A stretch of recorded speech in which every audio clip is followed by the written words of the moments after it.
আসসালামু আলাইকুম। আসলে আলহামদুলিল্লাহ, আল্লাহ তাআলার কাছে লাখো কোটি শুকরিয়া যে আল্লাহ তাআলা আমাদেরকে সুস্থতা দান করছেন দেখেই সবাই একত্র হতে পারছে আর কি।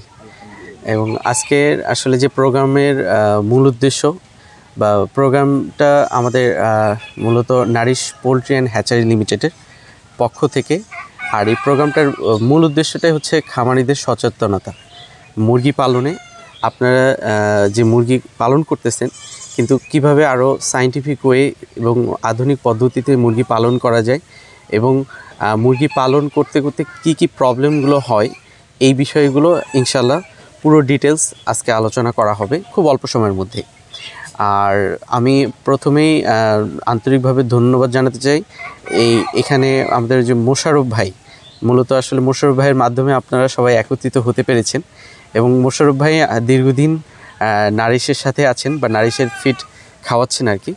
আমি দুই একটা কথা একটু নারী সম্পর্কে আপনাদেরকে জানাতে চাই, যে আপনারা যেই কোম্পানির সাথে আছেন সেই কোম্পানির একটু ব্যাকগ্রাউন্ড আপনাদেরকে জানাতে চাই। আমাদের নারিশ পোলট্রি অ্যান্ড হ্যাচারি লিমিটেডের এমডি হচ্ছেন নাজমুল আহসান খালেদ স্যার। আর এই কোম্পানিটা প্রতিষ্ঠা হয়েছে 1999 সালে। আর 2001 সাল থেকে আমরা ফিড অপারেশনে শুরু করি। এবং আপনারা জেনে খুশি হবেন, বিগত 15 বছর ধরে আমরা এই পোলট্রি সেক্টরে নাম্বার 1 পজিশনে আছি। আর এটা আসলে আপনাদের সহযোগিতায়। এবং আপনারা এটা বলতে পারেন যে নাম্বার 1 পজিশন, এটা আসলে মূলত অন্যতম কারণ হচ্ছে কিন্তু নারিশের গুণগত মানের কারণে এবং আপনাদের সহযোগিতা, আপনাদের সার্বক্ষণিক যে সহযোগিতা, এই সহযোগিতার কারণে আমরা বর্তমানে বিগত 15 বছর ধরে নাম্বার 1 পজিশনে আছি। আমাদের যে ঘরটা, সেই ঘরটাই কিন্তু ঠিক নেই। তো এই ঘরটা যে বিষয়টা, অবশ্যই ঘরটা কী হবে, পূর্ব পশ্চিমমুখী হতে হবে। আপনার জায়গা অল্প হতে পারে, অল্প জায়গায় অল্প কিছু করবেন, কিন্তু ঘরটা যদি আদর্শ না হয় তাহলে পরবর্তীতে অনেক সমস্যা দেখা দেয়। তো মুরগির ঘরটা কি বলছি, আপনার লম্বাটা হবে পূর্ব পশ্চিম আর পাশটা হবে উত্তর দক্ষিণ। আর পাশের যে বিষয়টা মানে প্রস্থ যেটা, এটা উত্তর দক্ষিণ যেটা, এটা 25 ফিটের বেশি হওয়া যাবে না। আর লম্বাটা আপনার যতগুলো বার্ড বা যতগুলো মানে বাচ্চা উঠাবে সেটার উপর নির্ভর করবে। আপনারা যেহেতু ম্যাক্সিমাম ক্ষেত্রে দেশি মুরগি পালন করেন, তাহলে সেই ক্ষেত্রে আমি বলবো 800 থেকে 900। গরমকালে আমি মনে করি মানে এই 800 বাচ্চা 1000 স্কোয়ার ফিটে পাললে সব থেকে লাভজনক হবে। আমার কথা কি বুঝতে পেরেছেন? 800 মুরগি আর কি, সরি উল্টা হয়ে গেল আর কি। 800 স্কোয়ার ফিটে 1000 বাচ্চা পালতে পারবেন। এটা হচ্ছে দেশি মুরগির ক্ষেত্রে। 800 স্কোয়ার ফিটে 1000 মুরগি পালতে পারবেন। কিন্তু আমি অনেক জায়গায় দেখা গেছে এরকম আর কি অবস্থা, যেমন মোশাররফ ভাইয়েরও অবস্থা খুবই ছিল, যে দেখা যাইতেছে যে আপনার ফার্মে বাচ্চা আসবে 400, উনি দিয়ে রাখছে 600। তাহলে সেই ক্ষেত্রে কিন্তু মানে উনি বিষয়টা জানতেছেও না। এই জন্য আমি আপনাদের যে জিনিসটা বললাম কি, যে 800 স্কোয়ার ফিটে সর্বোচ্চ 1000 বাচ্চা। আপনি যদি আরেকটু বাড়ান আরও ভালো হয়, যে 900 স্কোয়ার ফিটে 1000 বাচ্চা। আবার আপনি যদি মনে করেন যে এই গরমের সময় 1000 স্কোয়ার ফিটে 1000 বাচ্চা দিবেন, তাহলে আরও ভালো হবে।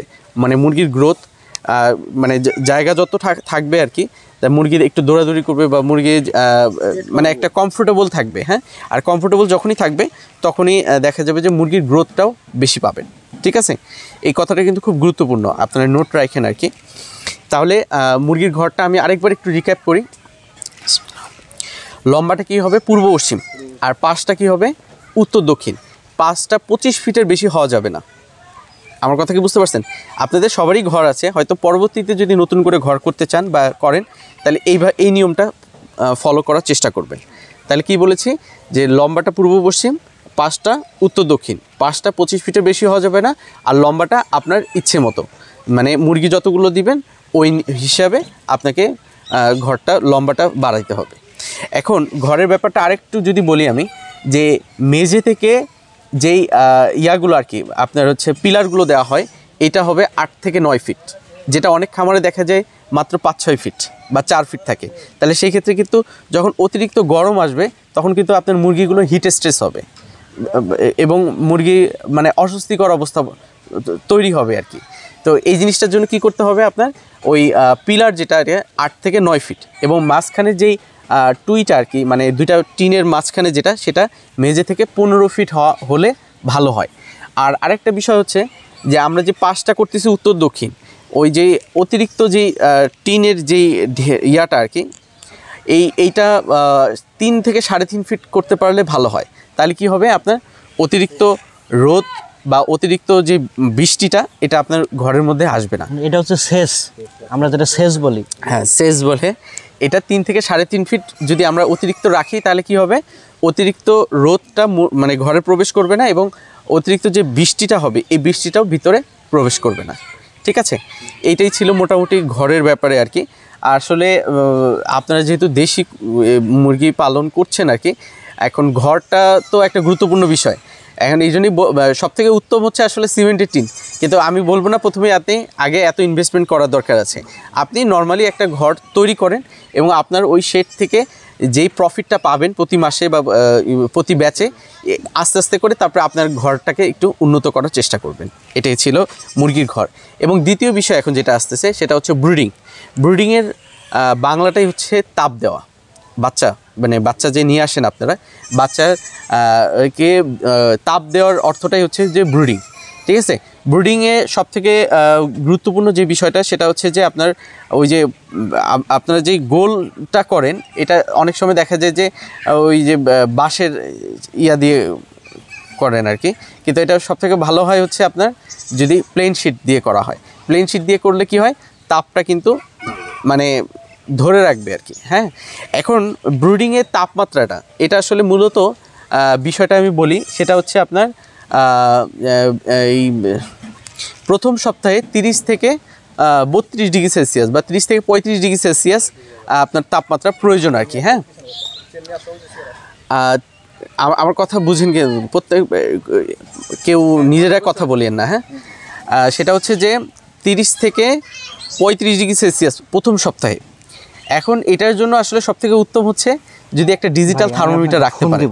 এটা হচ্ছে কথা, কিন্তু থার্মোমিটার না থাকলেও এটা আপনি বাচ্চা দেখে আপনি বলতে পারবেন যে আপনার তাপমাত্রা কম হয়েছে না বেশি হয়েছে। এখন দেখেন আবহাওয়াটা কিন্তু খুবই অনুকূল না, মানে এক সময় প্রচুর গরম আবার রাতে কিন্তু আবার ঠান্ডা লাগতেছে। তাহলে কিন্তু মানে দুইভাবেই দেখা গেল যে দিনে যে প্রচুর গরম তখন আপনার হিট না দিলেও চলবে। আমি কিন্তু প্রথম কথা বলতেছি, প্রথম 24 ঘন্টা আপনার হিট লাগবেই। তারপরের দিন থেকে যে বিষয়টা বলতেছি যে দেখা গেল যে আপনার দিনের বেলায় আপনার প্রায় 40 ডিগ্রি সেলসিয়াস তাপমাত্রা, তাহলে সেই ক্ষেত্রে কিন্তু আপনার কোনো বাড়তি তাপ দেওয়া লাগতেছে না, কিন্তু রাতে আবার তাপমাত্রা কমে যাচ্ছে 25 বা 20 হয়ে যাচ্ছে, তখন কিন্তু হালকা করে হলেও আপনাকে ব্রুডারে তাপ দিতে হবে। নর্মালি এখন যে বিষয়টা যে আবহাওয়াটা আছে 500 বাচ্চার জন্য 500 ওয়াট তাপ দিলেই এনাফ। আর শীতকালের বিষয়টা আলাদা, আমি শীতকালের বিষয়টা এখন আনবো না, যেহেতু এখন গরম শুরু হয়ে গেছে, আমি গরমের ব্যাপারটাই বেশি গুরুত্ব দিচ্ছি। তাহলে এখন আপনি নিজে বাচ্চা দেখে বলতে পারবেন যে তাপমাত্রা কম হয়েছে না বেশি হয়েছে। যদি দেখেন ওই ব্রুডার মানে যেখানে আপনার তাপমাত্রা দেওয়া মানে লাইটগুলো দিয়ে তাপ দেওয়া হচ্ছে, হ্যাঁ, এই ব্রুডার বাচ্চাগুলো সবগুলো ব্রুডারের উপরে উঠে একটার উপরে একটা টাওয়ার করে ফেলছে, তার মানে আপনাকে বুঝতে হবে তাপমাত্রা কম হয়েছে, তাপমাত্রা বাড়াতে হবে।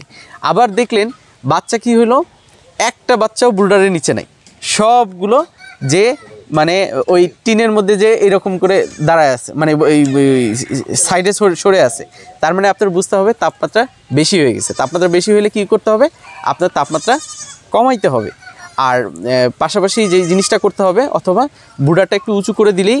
ও ব্রুডারের আরেকটা বিষয় বলি, অনেকে আপনারা কি করেন ওই আধা হাত বা 1 হাত উচ্চতায় ব্রুডারটা রাখেন, কিন্তু এটা নিয়মটা আসলে 2 থেকে আড়াই ফিট 2.5 ফিট উচ্চতায় দিলে তাহলে তাপটা সমভাবে পাবে। ঠিক আছে, আর 500 বাচ্চার জন্য আপনি মোটামুটি মাঝের যে ব্যাসটা সেটা 8 ফিট রাখলেই এনাফ। আমার কথা কি বুঝতে পারছেন? মাঝের যে ব্যাসটা মানে ওই যে গোল ঘর করবেন ওই মাঝের ব্যাসটা কত ফিট রাখবেন, 8 ফিট।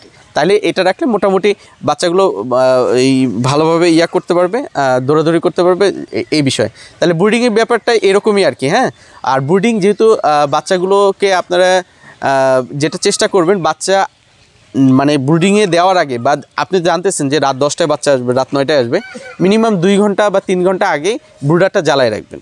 এবং ওই পানির মধ্যে আপনাকে গ্লুকোজ স্যালাইন, তারপরে হচ্ছে লাইসোজাইম, এই গ্রুপের কিছু ওষুধ দিতে হয়। এটা দিলে কি হয়, বাচ্চাটা যে দূর থেকে আসতেছে বা যে ধকলটা, এই ধকলটা কিন্তু কেটে যাবে।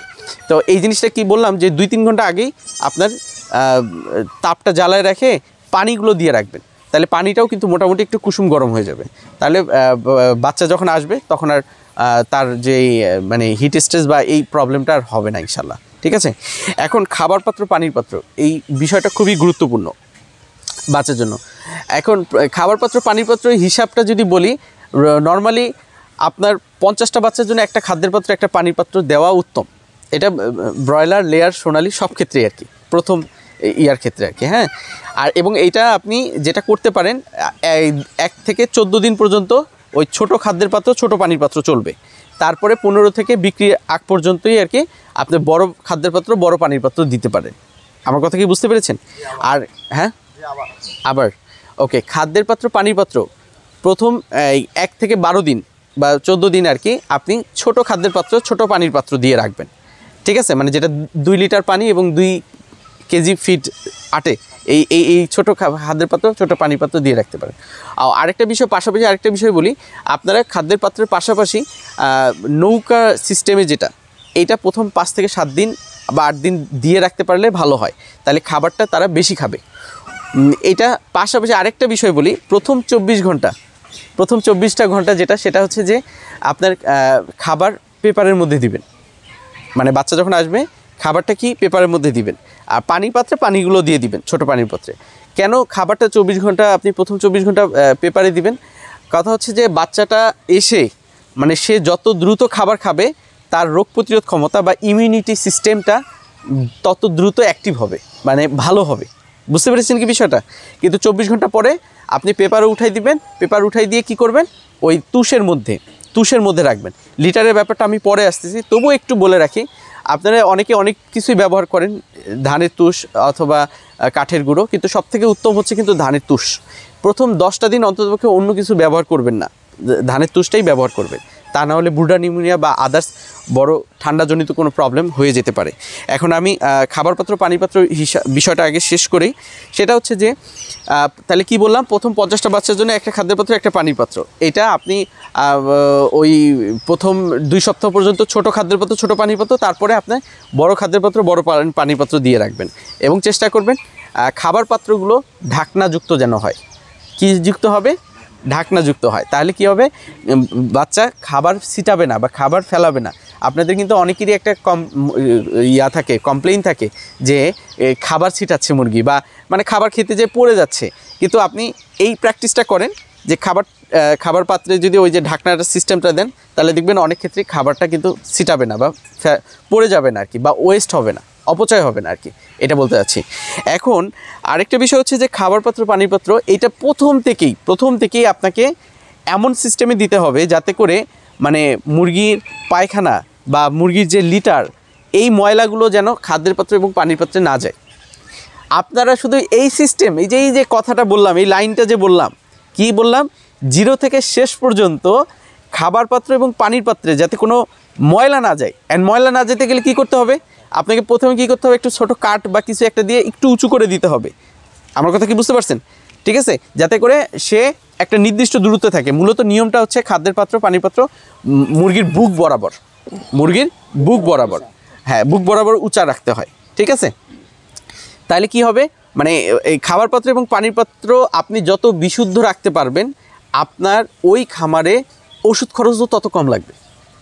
কারণ যত মুরগির রোগ জীবাণু ছড়ায়, এটার অন্যতম মানে ইয়াটা হচ্ছে কিন্তু মুরগির পায়খানা।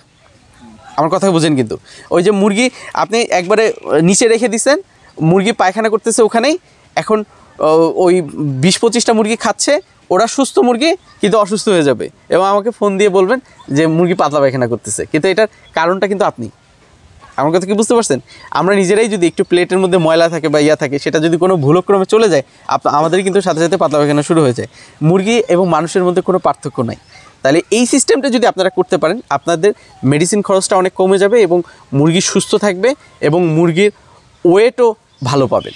ঠিক আছে, এখন আপনারা বিভিন্ন পদ্ধতি আছে, আপনারা নিজেরাও বানাতে পারেন খাবার পাত্র পানি পাত্র যে স্ট্যান্ডটা আর কি, হ্যাঁ আপনারা লোহা দিয়েও বানাতে পারেন, অনেক আবার এখন RFL বা বিভিন্ন কোম্পানির স্ট্যান্ড আসছে, এটাও ভালো। দুই ধরনের, মানে ছোট অবস্থায় একভাবে রাখা যাবে, আবার উল্টাই দিলে আরেকভাবে, মানে বড় মুরগির জন্য এটা সুইটেবল হবে। এবং আপনি যদি মনে করেন এগুলোর একটু দাম আছে 30-35 টাকা 40 টাকা করে দাম, অ্যান্ড আপনি যদি চান যে শর্টকাট একটা পদ্ধতি আছে। শর্টকাট পদ্ধতিটা কি, যে আপনার ডিমের খাঁচা, ডিমের ক্যারেটগুলো আছে না, মানে যেখানে ডিম ইয়া করে না, ওর উপরে কিন্তু দিতে পারেন। ওর উপরে দিলেও ওটা কিন্তু একটা নির্দিষ্ট লেভেল পর্যন্ত, মানে ওটাও একটা কম দামের মধ্যে খুব ভালো একটা স্ট্যান্ড। আমার কথা কি বুঝতে পারছেন? আর আরেকটা বিষয় দেখেন, আরেকটা বিষয় একটু বলে ফেলি, সেটা হচ্ছে যে পানির পাত্রের যে আশেপাশের লিটারটা, এটা কিন্তু আপনাদেরকে প্রতিদিনই পরিষ্কার করতে হবে। বুঝতে পেরেছেন? কারণ কি, যখনই পানি দিবেন বাচ্চাগুলো কিন্তু পাড়াপাড়ি করে পানি খাবে। দেখবেন যে অন্য কোথাও ভিজা না থাকলেও ওই পানির পাত্রের আশেপাশে কিন্তু ভিজা থাকে। তাহলে কি করতে হবে, যে কোনো এক সময়, দিনের যে কোনো এক সময় ওই ওইটুকু লিটার যেটা ভিজে গেছে আর কি, ওই লিটারটুকু ফেলাই দিয়ে আবার ওইটু শুকনো লিটার দিয়ে দিবেন। ঠিক আছে? তো এই জন্যই বললাম যে ডিমের খাঁচা যদি দেন, তখন দেখা যায় কিন্তু ওই ভিজে গেলেও ওইটা কিন্তু ওই ভিতরেই থাকতেছে, মানে মুরগির সংস্পর্শে আসতেছে না, মুরগিটা ভালো থাকে। এটা আপনাদের উপর নির্ভর করবে যে কি করবেন বা ইয়া না করবেন আর কি। হ্যাঁ, এখন আমি যদি একটু বলি খাবারের ব্যাপারটা যদি বলি, আপনারা মূলত ম্যাক্সিমামই মনে হয় ব্রয়লার খাওয়ান, ব্রয়লার প্রি স্টার্টার এবং গ্রোয়ার খাওয়ান। প্রি স্টার্টার কি খাওয়ান মোশারফ ভাই? প্রি স্টার্টার খাওয়ান। ওকে, এই জায়গাটা একটা বলার বিষয় আছে, আমি বলি। আমাদের খাবারের 4টা ক্যাটাগরি আছে ব্রয়লারের ক্ষেত্রে যদি বলি, প্রি স্টার্টার, গ্রোয়ার, ফিনিশার।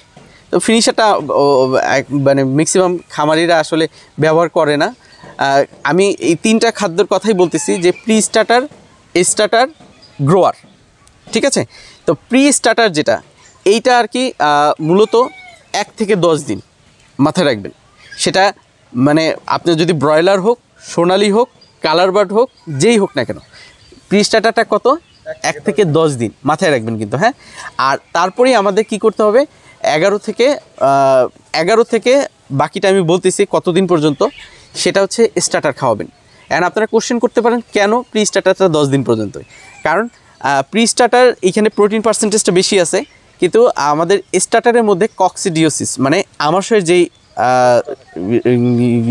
রোগ আর কি, এই আমাশয়ের ডোজটা থাকে স্টার্টারের মধ্যে, সেটা কিন্তু প্রি স্টার্টারে থাকে না। এখন আপনি যদি মনে করেন যে আমি প্রি স্টার্টারে আমার প্রোটিন পার্সেন্টেজ বেশি, এটা আমি শেষ পর্যন্ত খাওয়াই যাবো, অনেকে খাওয়ায়, কিন্তু এই ক্ষেত্রে কিন্তু আপনার আমাশয় হওয়ার সম্ভাবনা বেশি।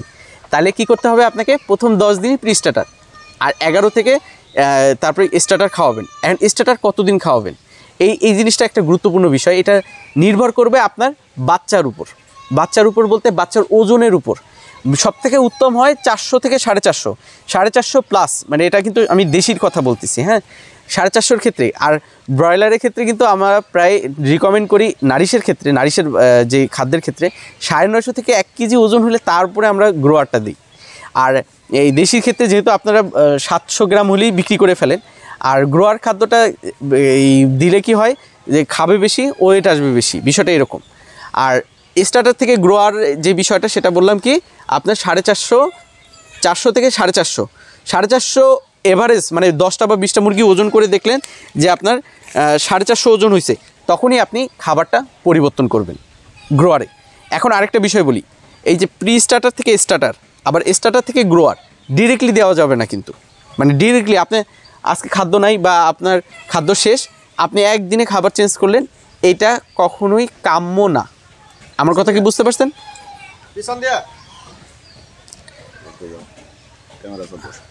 ওকে, আমার কথা কি বুঝতে পারছেন? মানে প্রি স্টার্টার থেকে স্টার্টার এবং স্টার্টার থেকে গ্রোয়ার একেবারেই খাবারটা পরিবর্তন করা যাবে না। প্রি স্টার্টার থেকে স্টার্টারের যে নিয়মটা, সেটা হচ্ছে প্রথম দিন 4 ভাগের 3 ভাগ প্রি স্টার্টার, 1 ভাগ স্টার্টার, তারপরের দিন 4 ভাগের 2 ভাগ প্রি স্টার্টার, 2 ভাগ স্টার্টার, তারপরের দিন 4 ভাগের 3 ভাগ স্টার্টার, 1 ভাগ প্রি স্টার্টার, তারপরে চতুর্থ দিন পুরোটাই স্টার্টার। এটা কিন্তু কষ্ট না ভাই, মানে এই জিনিসটা একটু জেনে করলে কি হবে, আপনার মুরগির পায়খানা খারাপ হবে না এবং মুরগির আমাশয়ের সমস্যা হবে না। আমার কথা কি বুঝতে পারছেন? আর ঠিক একইভাবে গ্রোয়ারের ক্ষেত্রেও আমার কষ্ট হচ্ছে, আমি আপনাদেরকে বলছি, কথাগুলো মানার চেষ্টা করবেন, এটা হচ্ছে কথা। পর থেকে এই 4 দিন নিয়ম হবে না, 6 দিন পর থেকে এই 4 না, ওই আপনি 8-9 দিন থেকে শুরু করবেন, কোনো সমস্যা নেই, মানে স্টার্টার খাদ্যটা পড়লেই হবে। আমার কথা কি বুঝতে পারছেন? খুব ভালো একটা কোশ্চেন করছেন। এখন স্টার্টার থেকে গ্রোয়ারের ক্ষেত্রেও সেম ব্যাপারটা। স্টার্টার থেকে গ্রোয়ারে যখন যাবেন তখন কি করবেন, 4 ভাগে 3 ভাগ দিবেন স্টার্টার, 1 ভাগ গ্রোয়ার, তারপরের দিন 4 ভাগে 2 ভাগ স্টার্টার, 2 ভাগ গ্রোয়ার, তারপরের দিন 4 ভাগে 3 ভাগ গ্রোয়ার, 1 ভাগ স্টার্টার, তারপরের দিন পুরোটাই গ্রোয়ার। আমার কথা কি বুঝতে পারছেন? এখন আরেকটা খুব গুরুত্বপূর্ণ একটা বিষয় আসবো, খুব গুরুত্বপূর্ণ বিষয়, বিশেষ করে এটা প্রথম প্রি স্টার্টারের সমস্যা হবে না, কিন্তু স্টার্টার এবং গ্রোয়ার এই ক্ষেত্রে প্রবলেমটা হবে। প্রবলেমটা কি হবে দেখেন, আপনি 500 বাচ্চা নিছেন, 500 বাচ্চার গ্রোথ কিন্তু সেম না। ওজন কি সেম হবে? সেম না। এইখানে দেখা যাবে যে আপনার 300 বা 350 বাচ্চা একরকম, আবার 150 বাচ্চা আছে আন্ডা বাচ্চা, না বোঝেন নাই? যেগুলো দেখা যাবে যে 100 গ্রাম, 150 গ্রাম, 200 গ্রাম, এটা হবেই। এটা ওই ব্রয়লার বলেন, লেয়ার বলেন, সোনালি বলেন, সব ক্ষেত্রেই হয়, না বোঝেন এই বিষয়টা। এটা আপনার করণীয় কিছু নাই, বা এটা দেখা যায় বাচ্চার কোনো ব্যাপার থাকে বা অন্য কোনো বিষয় থাকে বা চাপ খায়, যেটাই হোক না কেন, এটার কারণে দেখা যায় বাচ্চা ছোট বড় হয়। এই কথাটা খুব গুরুত্বপূর্ণ। আপনি যখন গ্রোয়ার খাদ্যটা দিবেন তখনই আপনি 2টা পার্ট করে ফেলতে হবে। আবার 2টা পার্ট কিন্তু 50-50 না। মানে বিষয়টা হচ্ছে যে আপনার ওই 100 বা 150 মুরগির জন্য যতটুকু জায়গা লাগে, আপনার ওই ঘরের ভিতরে আরেকটা ঘর করতে হবে। ঘরের ভিতরে আরেকটা ঘর বলতে নেট দিয়ে পার্টিশন দিতে হবে। তাহলে ওই ছোট বাচ্চা যেগুলো ওয়েট কম, এখনও 400-450 গ্রাম ওজন হয়নি, তাদেরকে কি করতে হবে? ওই স্টার্টারই খাওয়াতে হবে। আমার কথা কি বুঝতে পারছেন? আর যারা বড় হয়েছে তাদেরকে গ্রোয়ার খাদ্য, ঠিক আছে? আর এই ওরা যখন আবার ওই 400-450 গ্রাম ওজন হবে তখন আপনি ছেড়ে দিতে পারেন, মানে পার্টিশনটা ছেড়ে দিতে পারেন। এটা একটা বিষয়। এবং আরেকটা পার্টিশন আপনার থাকবে। আরেকটা পার্টিশনটা কি, যেটা আমি এটাও খুব গুরুত্বপূর্ণ একটা বিষয়, সেটা হচ্ছে দেখা গেল আপনার যেমন এই যে ভাই খুবই সেনসিটিভ, মোশাররফ ভাই সাথে আসলে বেশি কথা হয়, এই 2-3টা বাচ্চা অসুস্থ, খুব ঘাবড়ায় যায়। এখন দেখেন আপনার মুরগি আছে 1000, আপনার সাপোজ 10টা বাচ্চা অসুস্থ, অ্যান্ড এই 10টা বাচ্চার জন্য বাকি 990টারে ওষুধ খাওয়াবেন আপনি, ওষুধের খরচটা বেশি হচ্ছে না? আমার কথা বুঝেন?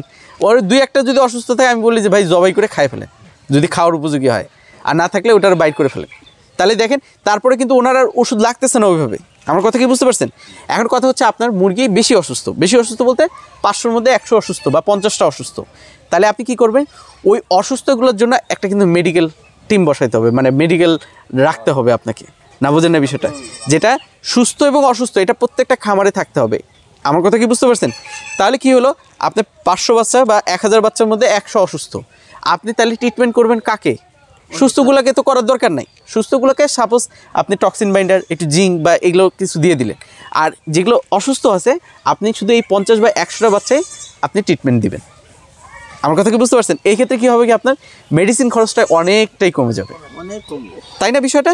কিন্তু আমরা কিন্তু এটা আসলে এই যে বললাম তো আজকে আসলে মানে প্রোগ্রামটার মেইন উদ্দেশ্য কিন্তু আপনাদের সচেতনতা বৃদ্ধি করার লক্ষ্য আর কি। হ্যাঁ, আপনারা এই জিনিসগুলো একটু কষ্ট হয়, একটু শারীরিক কষ্ট হবে, বাচ্চাগুলো করা, আবার মাঝখানে একটা করা। হ্যাঁ, এই জিনিসটা আসলে আমার এই পর্যন্ত আজকে নিয়ে আপনারা জেনে খুশি হবেন, আজকে আমার 52তম সেমিনার, আমার এই বিগত 4 বছর কেরিয়ারে 52তম সেমিনার।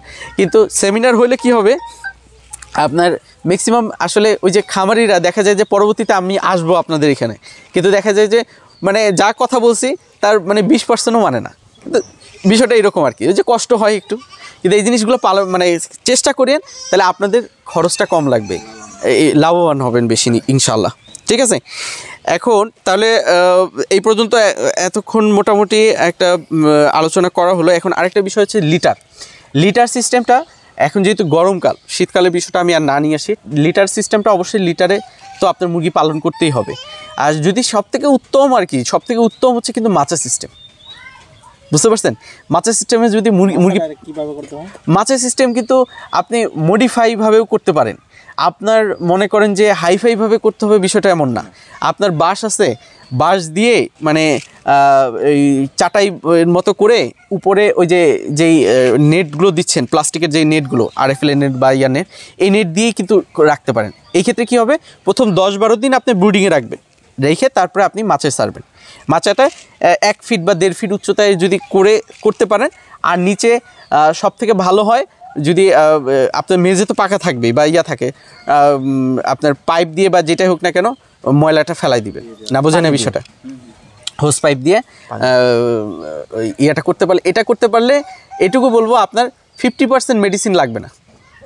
এবং এই যে আপনার হাজার হাজার টাকা যে লিটার লাগতেছে, এই লিটারটা আপনার মানে কি বলবো, ওই 4-5 বেসের যে লিটার, ওই যে মাচা সিস্টেমে খরচটা হবে, এই 4-5 বেসে আপনার টাকাটা উঠে আসবে। আমার কথা কি বুঝতে পারছেন? আসলে এই সিস্টেমটা মুরগি পালন করতে পারলে সব থেকে উত্তম। এটার অন্যতম আরেকটা কারণ কি বলেন দেখি? কারণ কি, মুরগির পায়খানাটা নিচে পড়ে যাচ্ছে, আর মুরগির রোগ বালাই ছড়ায় কিন্তু পায়খানা থেকে। তা পায়খানাই তো থাকতেছে না, তা রোগ বালাই ছড়াবে কেমনে? না বোঝেন না বিষয়টা।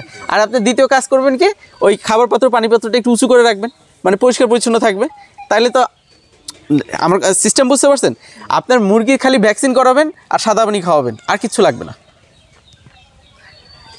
ঠিক আছে, এই সিস্টেমগুলো যদি পালন করতে পারেন। হ্যাঁ, যাই হোক, ওই মাচা সিস্টেম এটা আসলে আপনারা চেষ্টা করবেন, একবারে খুব বেশি না, কিন্তু অল্প অল্প করে নিজেরাই আগে দেখবেন। 200 বা 300 বাচ্চার জন্য অল্প করে করলেন, যে আপনি কীভাবে প্রফিটেবল হয় কিনা। আমি যেটা মনে করি 100% আপনি প্রফিটেবল হবেন, 100%, এর 99 না, 100% প্রফিটেবল হবেন, এবং আপনার ওষুধ খরচ 50% 50 to 60% কমে যাবে। বুঝতে পেরেছেন? এখন আসি আরেকটা বিষয়, এখন খুব গুরুত্বপূর্ণ বিষয় আসি, টিকা। আপনারা জানেন কি না, বর্তমানে বাংলাদেশে মানে এই দেশি বলেন, লেয়ার বলেন, ব্রয়লার বলেন, সোনালি বলেন, কালার বার্ড বলেন, মহামারী চলতেছে রানীক্ষেত যে ভাইরাস, এই ভাইরাসটার মহামারী চলতেছে। ভ্যাকসিনও করা হচ্ছে, আবার কিল ভ্যাকসিনও করাচ্ছে, কিন্তু কোনোভাবেই মানে টিকানো যাচ্ছে না। বুঝতে পেরেছেন কি বিষয়টা? তো যাই হোক, এখন বিষয়টা যেটা, সেটা হচ্ছে যে এই ভাইরাস থেকে রক্ষা পেতে গেলে আপনাদেরকে টিকাটা খুবই গুরুত্ব সহকারে দিতে হবে, এবং ভালো কোম্পানি। আমার কথা কি বুঝতে পেরেছেন? ভালো কোম্পানির টিকা দিতে হবে। সবথেকে ভালো কোম্পানি হচ্ছে ইন্টারভেট। তারপরে ইন্টারভেটটা অ্যাভেলেবেল করাটা কঠিন, কারণ যেহেতু আপনাদের আসলে 300 বাচ্চা 500 বাচ্চা, কিন্তু এটা যদি করতে পারেন, মানে নিতে পারেন, হয়তো 200-300 টাকা অতিরিক্ত যাবেই। অ্যাভেলেবেল করা সম্ভব না? সম্ভব। এই তো ভাই আছে ইনশাল্লাহ, একটু বেশি যাবে, 200-300 না, ইন্টারভেটের ভ্যাকসিনের প্রাইস আর অনেক বেশি। প্রাইসটা বেশি হলো 1000-এর নিচে, আপনার 1000-এর নিচে ডোজ নাই না। 1000 ভ্যাকসিন আপনার দাম পড়বে 700 টাকা, 650 থেকে 700 টাকার মতো পড়বে, যেখানে আপনার হয়তো অন্য ভ্যাকসিন 400, 450। কিন্তু একটা জিনিস মাথায় রাখবেন, ভ্যাকসিন কিন্তু কাজ করে ভাইরাসের উপর। আমার কথা বুঝেন? কিন্তু ভ্যাকসিন কিসের উপর কাজ করে? ভাইরাসের উপর। আর ভাইরাস যদি ধরে যায়, আপনার কি হাজার কেন লাখ টাকার ওষুধ খাওয়াইলেও কি মুরগি ভালো করতে পারবেন? তাহলে আপনার ওই 200-400 টাকা যদি ভ্যাকসিনে যায়, এটা কিন্তু লস না, এটা মাথায় রাখবেন। এবং চেষ্টা করবেন ভ্যাকসিনটা যেটাই হোক না কেন, যেই ডিলারের কাছে নেন, যার কাছ থেকে নেন, বলবেন যে সব থেকে দামি ভ্যাকসিন দিতে। ভ্যাকসিনে কখনো কার্পণ্য করবেন না। এখন ভ্যাকসিনের শিডিউলটা, এটা খুব গুরুত্বপূর্ণ একটা বিষয়। হ্যাঁ, আমি মনে করি যেটা আপনারা মিনিমাম 500 বাচ্চা বা 1000 বাচ্চা পালন করেন, 500 থেকে 500-এর উপরে যারা করেন, তাদের কিল ভ্যাকসিনটা দিলে ভালো হয়। কিল ভ্যাকসিন মানে ওই ঘাড়ে আর কি ঘাড়ে ইঞ্জেকশনটা দিলে ভালো হবে। এইটা আমি শিডিউলটা বলতেছি। প্রথম 5ম দিনে রানীক্ষেত প্লাস ব্রঙ্কাইটিস, এই ভ্যাকসিনটা চোখে ফোঁটা দিবেন। কি দিবেন? চোখে ফোঁটা। 7ম অথবা 8ম দিনে যেটা বললাম আরডিভি কিল্ড, এটা সরকারিভাবে পাওয়া যায়, দাম তুলনামূলক কম। আমি দামটা বলতে পারতেছি না, কিন্তু তুলনামূলক কম। আরডিভি কিল্ড ভ্যাকসিন, হ্যাঁ, এটা হয়তো আপনারা একটু এক্সপার্ট কাউকে নিয়ে এসে ইঞ্জেকশন 2-1 বার করালে আপনারা নিজেরাও পারবেন। আমার কথা কি বুঝতে পারছেন? হ্যাঁ, মাংসে আর কি করতে হয়, মানে আপনার ঘাড়ে অথবা মাংসে, ঘাড়ের মধ্যে অথবা মাসেলে আর কি করে। আমার কথা বুঝতে পারছেন? এটা হচ্ছে রানীক্ষেতের কিল ভ্যাকসিন, আরডিভি, সরকারিভাবে পাওয়া যায়। হ্যাঁ, এটা 7ম অথবা 8ম দিনে। এটা করতে পারলে আল্লাহর রহমতে আপনার মুরগিটা তো 80-90 দিন পালতেছেন, তার ছাড়াও ভ্যাকসিন করতে হবে, কিন্তু বড় কোনো ক্ষয়ক্ষতি হবে না। আমার কথা কি বুঝতে পারছেন? এটা একটা বিষয়। এবং 10ম অথবা 11তম দিনে গাম্বুরা ভ্যাকসিন, ঠিক আছে। আবার 17 থেকে 18তম দিনে আরেকটা গাম্বুরা ভ্যাকসিন। আবার হচ্ছে 24তম দিনে আবার রানীক্ষেতের ভ্যাকসিন। 24তম দিনে Ranikhet plus bronchitis booster dose. Ranikhet plus bronchitis booster dose আপনাদের এইখানে কিন্তু লেখা আছে। হ্যাঁ, মানে আপনাদের যেই বইটা দেওয়া হয়েছে বা লিফলেটটা দেওয়া হয়েছে, এইখানে কিন্তু আপনার ভ্যাকসিনের শিডিউলটা লেখা আছে। এখানে কিল ভ্যাকসিনের কথা বলা নাই, কিন্তু আমি বলছি যে এটা যদি আপনারা পারেন, মানে সুযোগ থাকে, এই কিল ভ্যাকসিনটা দিলে আপনার মুরগিগুলো আরও প্রোটেকশন থাকবে এবং ওষুধপত্র খুব কম লাগবে। আমার কথা কি বুঝতে পারছেন? মানে আপনাদের মেইন একটা প্রবলেম কি, ঠান্ডা, তাই না? আসলে এই ঠান্ডার জন্য দেখা হাজার হাজার টাকার অ্যান্টিবায়োটিক খাওয়াইতে হয়, কিন্তু আপনার যখন আপনি ভ্যাকসিন প্রোটেক্ট থাকবে, মানে আপনার মুরগিটা দেখবেন আপনার মুরগিটা ঠান্ডাই লাগবে না ইনশাল্লাহ। আমার কথা কি বুঝতে পারছেন?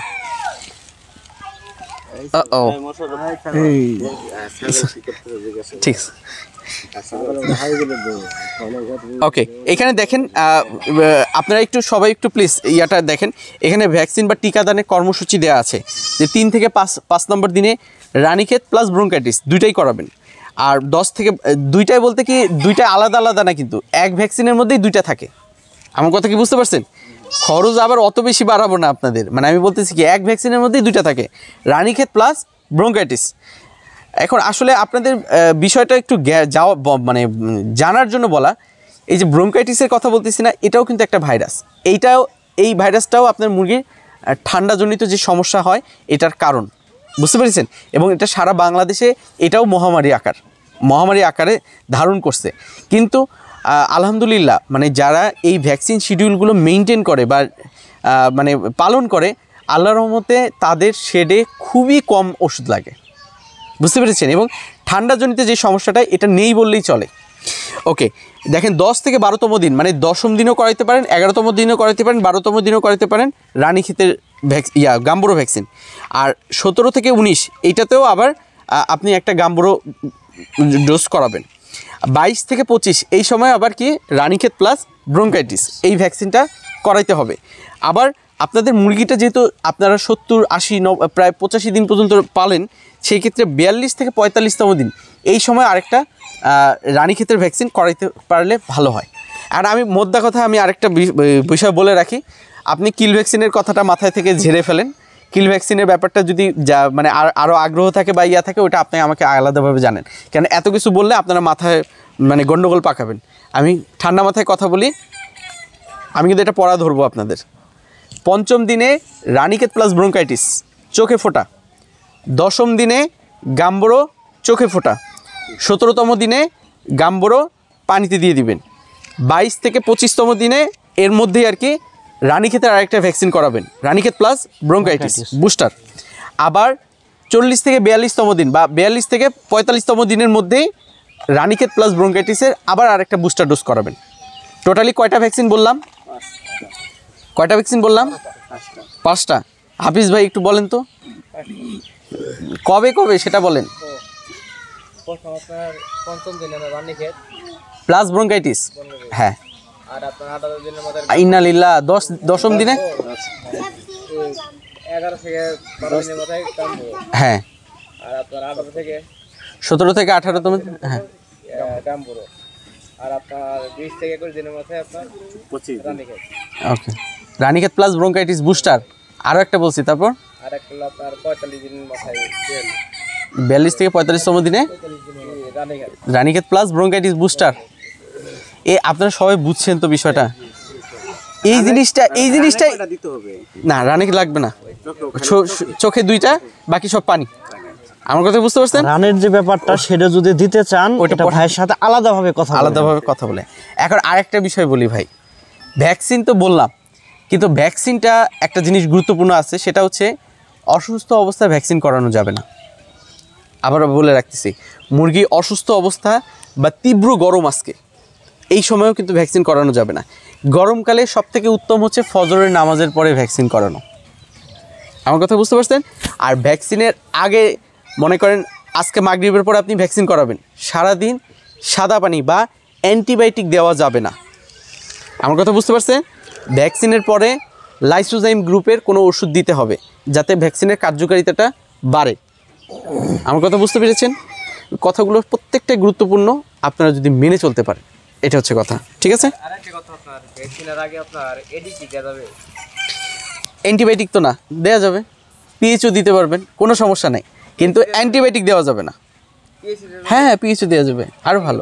আপনার ভ্যাকসিন আগে পিএইচ দিলে কার্যকরিতা করে না, অনেকে ডাক্তার না তো, হ্যাঁ এইটাই মাথায় রাখবেন। ঠিক আছে? কিন্তু চেষ্টা করা সাদা পানি দিয়ে অন্তত মনে করেন সকালবেলা পিএইচ দিলেন বা এডি দিলেন, দুপুর টাইমটা আপনি দুপুর থেকে বিকাল পর্যন্ত সাদা পানি খাওয়ান, না বোঝেন এই বিষয়টা। আর আরেকটা বিষয়, যখন পানিতে দিবেন, খুব ভালো কথা একটা জিনিস মনে মানে আসলে এতগুলো কথা বলাটা একটু ডিফিকাল্ট, মানে সব কিছু মনে করে কথা বলাটা, কারণ আমার কিন্তু দেখেন সামনে কিন্তু কিছু নাই, মানে সব কিছু আমার এক্সপেরিয়েন্স, অভিজ্ঞতার আলোকে এবং আপনাদের সমস্যা যেখানে হয় সেই বিষয়ে আমি কথা বলতেছি। সেটা হচ্ছে আপনি সাপোজ মাগরিবের সময় করাবেন, তাহলে আধা ঘন্টা থেকে 1 ঘন্টা বা 1.5 ঘন্টা পানিটা স্টপ রাখবেন, পানিটা উঠায় রাখবেন, তাহলে পানিটা দিলে পানিটা খাবে। এখন পানি কতটুকু দিবেন, পানিটা নির্ভর করবে 1 থেকে 2 ঘন্টা, এখানে হিসাব আছে কিন্তু ডিপেন্ড করবে, মানে আপনার এমনভাবে পানি দিবেন যাতে 1 থেকে 2 ঘন্টার মধ্যে পানি শেষ করে, এবং ওই 1 থেকে 2 ঘন্টা আপনি ওইখানে দাঁড়ায় থাকবেন। প্রত্যেকটা বাচ্চা পানি খায়, মানে প্রত্যেকটা বাচ্চা যাতে ভ্যাকসিনের পানি খায় এইটা ইনশিওর বা নিশ্চিত করতে হবে আপনাকে। পারলে আরও যদি পানির পাত্র থাকে বেশি, আরও 2-4-5টা পানির পাত্র ওই সময়ের জন্য অন্ততপক্ষে দিবেন, না বোঝেন এই বিষয়টা, যাতে প্রত্যেকটা বাচ্চা পানি খায়। ঠিক আছে, এই সিস্টেমটা একটু পালন করবেন, তাহলে ভ্যাকসিন ফেইল্ড হবে না। ও আরও বিষয় আছে, ভ্যাকসিন যে আনতে যান অবশ্যই ফ্লাক্স নিয়ে যেতে হবে, না বোঝেন এই বিষয়টা, ফ্লাস্ক নিয়ে যেতে হবে, সাথে বরফও নিয়ে যাবেন, যাতে করে কোনোভাবেই ভ্যাকসিনটা মূলত 4 থেকে 7 ডিগ্রি সেলসিয়াসে রাখতে হয়। এখন আপনি খালি হাতে যদি যান, ওই ডিলার কি করে পেপারের মধ্যে মোড়ায়া বরফের মধ্যে দেয়, এই ক্ষেত্রে অনেক সময় ফেইল্ড হয়। ভ্যাকসিন ভালো যত তত খারাপ, আমার কথা কি বুঝতে পারছেন? ভ্যাকসিন যত ভালো তত খারাপ, ভ্যাকসিন ফেইল্ড হইলে প্রবলেম। আর আরেকটা কি বলছি, অসুস্থ অবস্থায় ভ্যাকসিন করানো যাবে না। ওই সময় অবশ্যই আমার পরামর্শ নেবেন যে কিভাবে কি করবেন। তখন কি করতে হবে, মুরগি অসুস্থ হতেই পারে, অসুস্থ হলে কি করতে হবে আমাদের, তাকে সুস্থ করে তারপরে ভ্যাকসিন দিতে হবে। ঠিক আছে ইনশাল্লাহ, এটাই। এখন অসুস্থ মনে করেন যে 1000-এর মধ্যে 200 হইলো আর 800 ভ্যাকসিনের সময় যাইতেছে না, ওইটা ওই তো অবস্থা বুঝে আর কি। দেখা গেলো যে আপনার মুরগি যদি খুব বেশি অসুস্থ না হয়, মানে খুব বেশি অসুস্থ বলতে প্রাথমিকভাবে ধরা পড়ছে, তাহলে সেই ক্ষেত্রে 3 দিনের একটা ডোজ করায় তারপরে ভ্যাকসিন করান, না বোঝেন না বিষয়টা। 2-3 দিন হেলফেল হবে। আমি যে বলছি 5 দিন, এখানে বলা হচ্ছে কি 3 থেকে 5, 3 থেকে 5 না, আপনি বাচ্চা নামানোর সময় ভ্যাকসিন করায় নামাইতে পারবেন, না বোঝেন না বিষয়টা। আবার ওই যে বললাম যে এই 22 থেকে 25, এটা আপনি মনে করেন ভুলে গেছেন বা আপনার ব্যস্ততার কারণে করতে পারেননি, আপনি যে কোনো সময় করতে পারেন মুরগি সুস্থ অবস্থায়। আমার কথা কি বুঝতে পারছেন? ভ্যাকসিনের এগুলো 2-1 দিন উলট পালট করা যাবে, কিন্তু গাম্বুরোর ক্ষেত্রে 20-এর পরে না দেওয়াটাই উত্তম। আমার কথা বুঝতে পারছেন? ঠিক আছে। আবার গাম্বুরোতে আপনি যদি মনে করেন যে একটা ভ্যাকসিন করাবেন, সেটাও করা সম্ভব। গাম্বুরোর কিন্তু 2টা হয়, একটা ইনিশিয়াল ডোজ মানে ইন্টারমিডিয়েট, আর একটা ইন্টারমিডিয়েট প্লাস। আপনি যদি চান আমি গাম্বুরো একটাই করাবো, তাহলে 14তম দিন বা 15তম দিনে একটা ভ্যাকসিন করাইলে 2টা কাভার হয়ে যাবে। ঠিক আছে। তো এই বিষয়গুলো আসলে দেখেন, আমি আসলে কথাগুলো বলে যাচ্ছি, কিন্তু বাস্তবতা আরও কঠিন, সত্যি কথা বাস্তবতা আরও কঠিন। তো ওইটার কারণে আমরা আসি, ভাই আছে, না বোঝেন নাই, তখন সমস্যায় পড়বেন দেখে তো আমরা আসি, না বোঝেন নাই। যদি সমস্যা না হইতো তাহলে তো আমাদের দরকার ছিল না, আমাদের চাকরিরও দরকার ছিল না, বিষয়টা এরকম। আপনারা এক্সপার্ট, যাই হোক, ওই ব্যাপারগুলো তখন আমাদের একটু পরামর্শক্রমে শুনে তারপরে ভ্যাকসিন দিবেন। ঠিক আছে ইনশাল্লাহ। গাম্বুরো ভ্যাকসিন দেশি মুরগি খেতে বলে লাগে না বলে? অবশ্যই 100% লাগবে। ঠিক আছে, 100% লাগবে। গাম্বুরো এমন একটা জিনিস, গাম্বুরো প্রত্যেকটা মুরগিতেই, মানে গাম্বুরো এই ভাইরাসটা মনে করেন যে অনেকে আমরা কি মনে করি জানেন, এই যে গাম্বুরো হলে আমরা সিপ্রো খাওয়াবো, আসলে সিপ্রো তো অ্যান্টিবায়োটিক, আর গাম্বুরো কিন্তু ভাইরাস।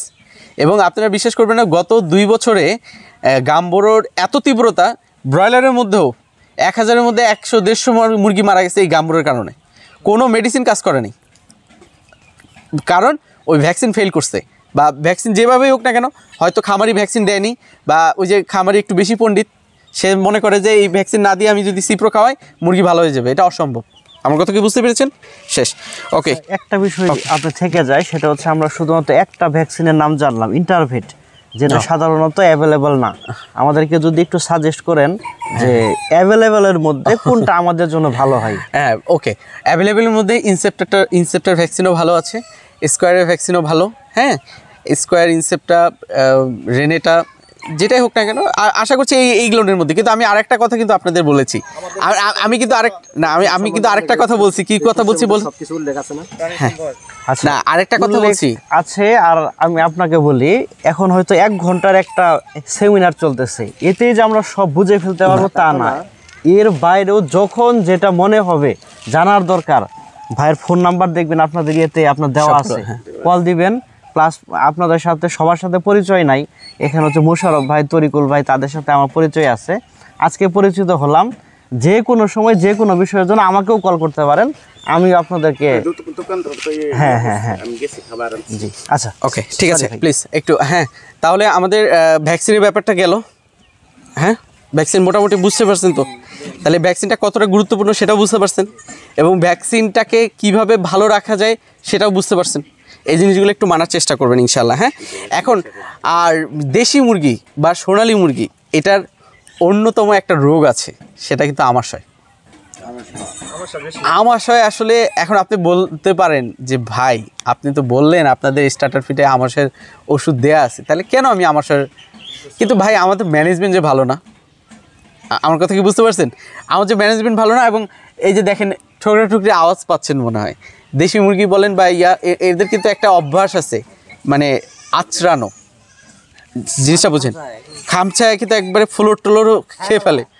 তাহলে সেই ক্ষেত্রে কিন্তু আপনার কি হয়, সে কোনো না কোনোভাবে, মানে এই আমাশয়ের যে রোগটা, এটা মূলত পায়খানার মাধ্যমেই, মানে পায়খানাটা যদি কোনো কারণে তার পেটের মধ্যে যায়, তখনই আমাশয় এই রোগটা হয়।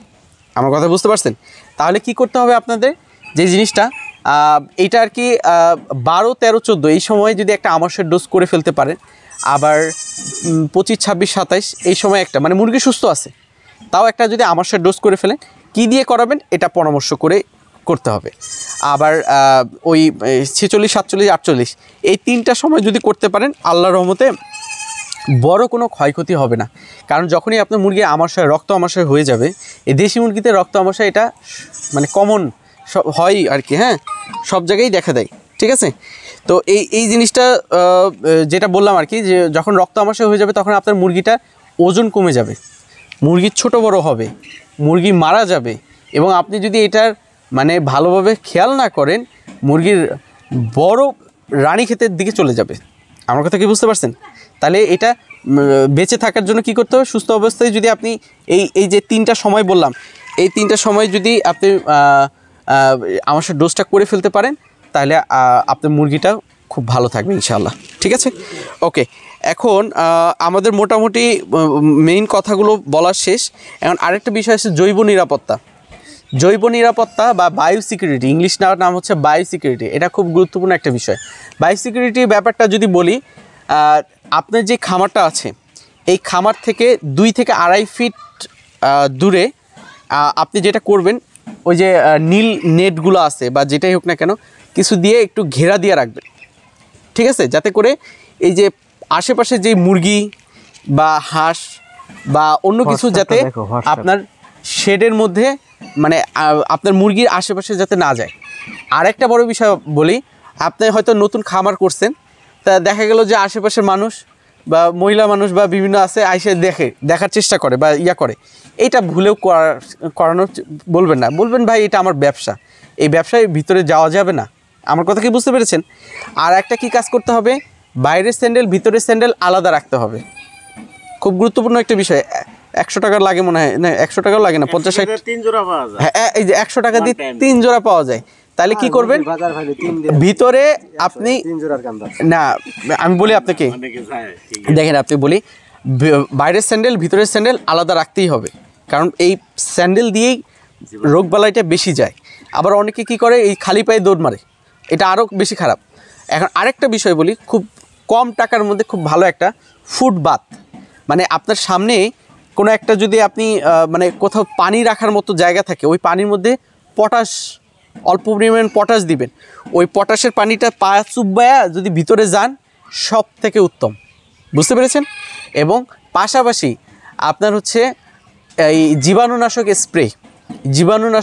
স্প্রে, এই স্প্রেটা সারা শরীরে করে তারপরে ভিতরে ঢুকবেন।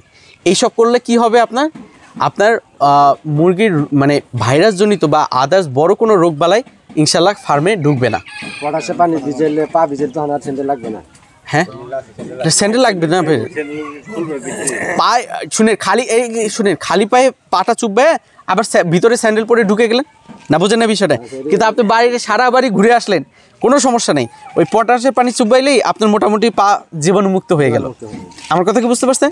আর আপনার জীবাণুনাশক স্প্রে আছে, বিভিন্ন বাজারে বিভিন্ন আছে, টিমসেন, ইমসেন, মাইক্রোনিল, ঠিক আছে। এই জিনিসগুলো হয়তো খুবই কম দাম, মানে আপনার পুরো শেডে 150 টাকা থেকে 200 টাকার মধ্যেই এটা হয়ে যাবে। কিন্তু এটার একটা সতর্কতা আছে, মাথায় রাখেন। কিন্তু সতর্কতা হচ্ছে এই জীবাণুনাশক স্প্রেটা ভ্যাকসিনের আগের দিন, ভ্যাকসিনের দিন, ভ্যাকসিনের পরের দিন, এই 3 দিন ব্যবহার করা যাবে না।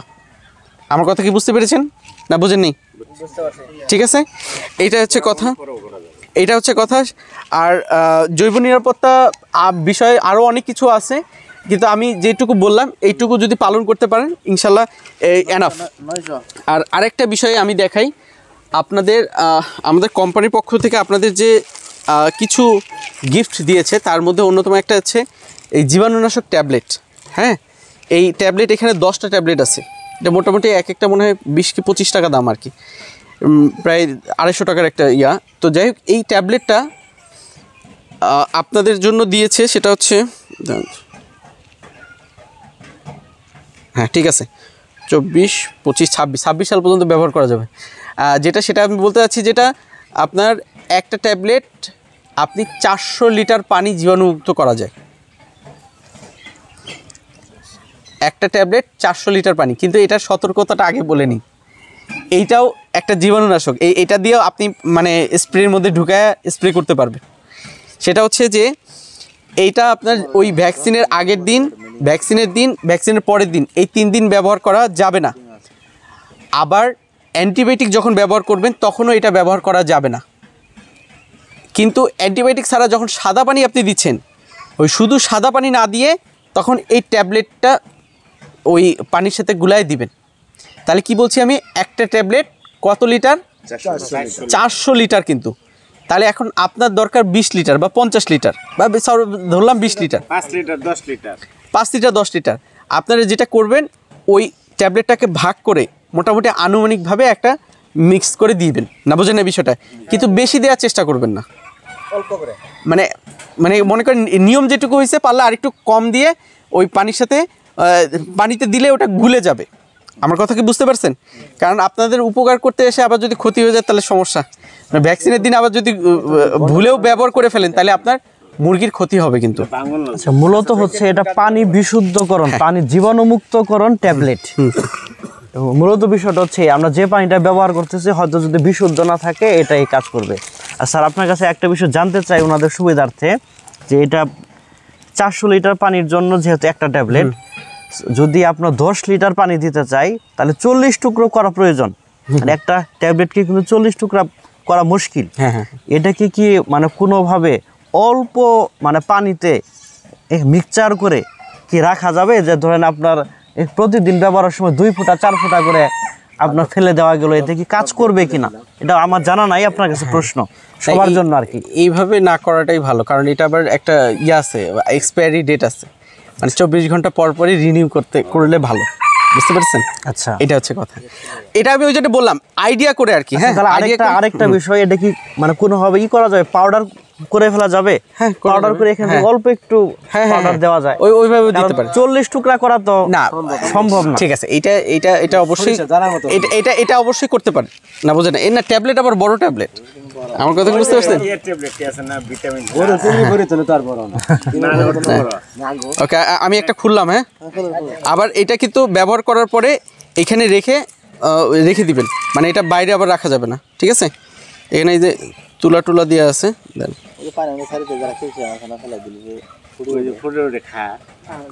এই যে দেখেন, একটা আনুমানিকভাবে আপনি একটু ওইভাবে দিবেন। আবার আরেকটা বিষয় বললাম কি, যে আপনি আরেকটু বাড়তিভাবে করতে পারেন, যেহেতু আশেপাশে স্প্রে আছে বা ইয়া আছে। না বোঝেন এই বিষয়টা? ওকে, আমি পরশু যাব, আমরা একটু শেষ করে ফেলি। হ্যাঁ ইনশাল্লাহ। ওকে, আর তো আল্লাহর রহমতে আর হ্যাঁ, মোটামুটি আমার যেই কথাগুলো বলার মোটামুটি শেষ। এখন আপনাদের প্রশ্ন উত্তরের পালা আসবে, কিন্তু এর আগে আমি একটু আপনাদের সাথে আরেকটু কোম্পানির প্রচারে আর কি একটা কথা বলবো। আপনাদের মানে বাসায় কার কার গরু আছে? মাশাআল্লাহ, সবারই তো আছে দেখি। আর নারিশের যে ক্যাটেল ফিডটা এটা নিয়ে একটু যদি কথা বলতে চাই, আল্লাহর রহমতে আমি বললাম কি যে আমরা কিন্তু বিগত 15 বছর ধরে এই সেক্টরে নাম্বার 1 পজিশনে। নাম্বার 1 পজিশনে থাকার অন্যতম কারণ কিন্তু আসলে গুণগত মান।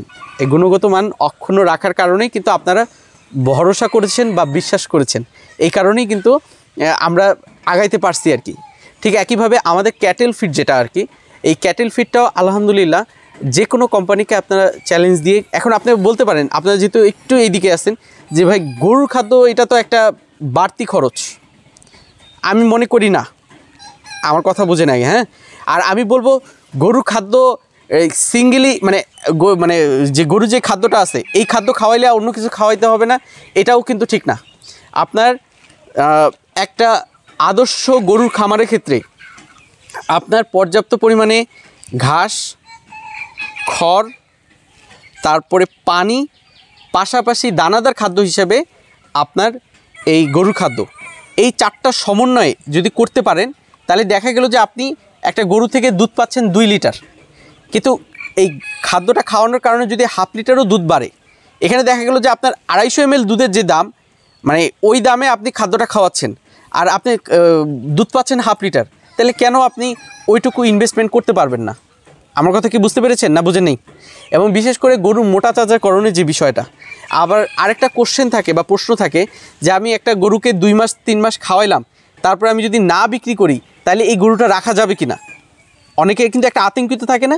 আমি এইটুকু আপনাকে 100% নিশ্চয়তা বা নিরাপত্তা দিতে পারবো যে নারিশের ক্যাটেল ফিডে কোনো মানে অবৈধ কিছু দেয়া নাই বা স্টেরয়েড বা যেগুলো স্বাস্থ্যের জন্য ক্ষতিকর বা অল্প সময় যে অনেক কোম্পানির যেগুলো কম দামি খাদ্য আছে, আমি অনেক কোম্পানি বলবো, আমাদের খাদ্য যেমন আপনার প্রায় 1400 টাকার মতো দাম পড়ে, সেখানে অন্য কোম্পানির খাদ্য 600 টাকাও পাওয়া যায়, 600-700 টাকাও পাওয়া যায়, কিন্তু ওদের খাদ্য খাওয়াইলেও দেখা যায় যে গরু মোটা হচ্ছে।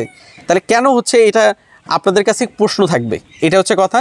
আর দ্বিতীয় কথা যেটা, আপনি যদি মনে করেন 2-3 মাস খাদ্য খাওয়াইলেন তারপরে কম খাওয়াবেন বা না খাওয়াইলেন বা এইটা বিষয় না, কিন্তু আপনার গরু রাখতে পারবেন বা গরুর মানে ওই যে শ্বাসকষ্ট বা হাঁপাবে এই সমস্যা ইনশাল্লাহ হবে না। মানুষ অনেকে বলে যে কলিজা পয়সা যাবে, না না না, এরকম ইনশাল্লাহ হবে না, কারণ আমাদের এখানে কিন্তু কোনো, বললাম তো, ইল্লিগাল কোনো কিছু ব্যবহার করা নাই। এটা হচ্ছে দানাদার ফিডটা যে গরুর জন্য যেটা তৈরি করে, মুরগির জন্য তৈরি করে, এখন মুরগিরটা গরুরে খাওয়া এটা কতটুকু?